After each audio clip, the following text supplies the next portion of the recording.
As military convoys roll across the border from Iraq to Kuwait and the American flag comes down at bases across the country, a recent CBS News poll shows 77% of Americans surveyed approve of the decision to withdraw U.S. troops by the end of the year. Sergeant Fred Fox agrees. We did as much as we can to help them out, and they're taking the lead on everything. So honestly, it's time for us to go home and let them take care of their own. It is too early to know how future historians will view the war, but most analysts agree on one accomplishment. Frederick Kagan of the American Enterprise Institute. Well, we eliminated Saddam Hussein from power in Iraq, and that was a very important success.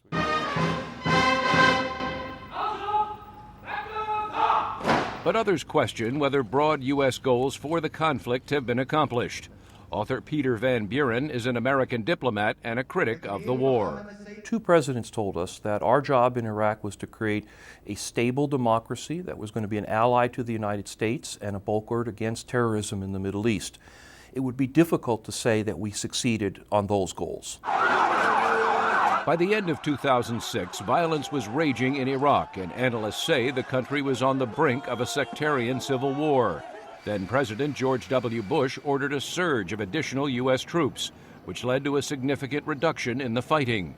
Again, Frederick Kagan. So I think the surge of forces and the change of strategy in 2007 and 2008 was one of the most remarkable accomplishments in the history of counterinsurgency warfare.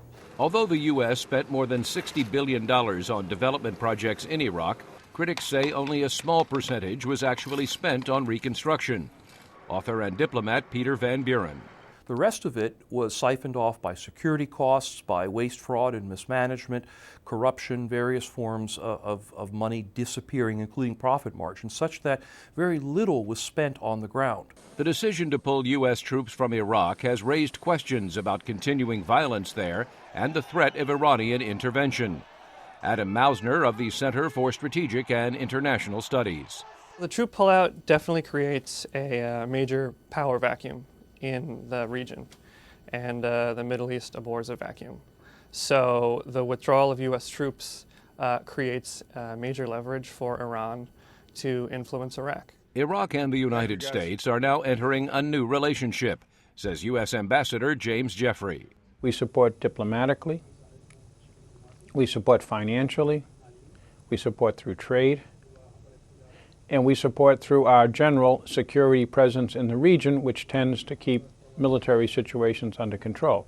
Nearly 4,500 U.S. troops died in Iraq, in a war that so far has cost more than $800 billion. Now home for the holidays with a hero's welcome, Mike Williams and other soldiers call the U.S. military role a great accomplishment.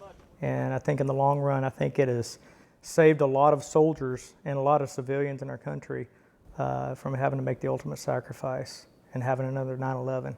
For U.S. soldiers, the war in Iraq has come to an end. For millions of Iraqis, a new and uncertain future is just beginning. Meredith Buel, VOA News, Washington.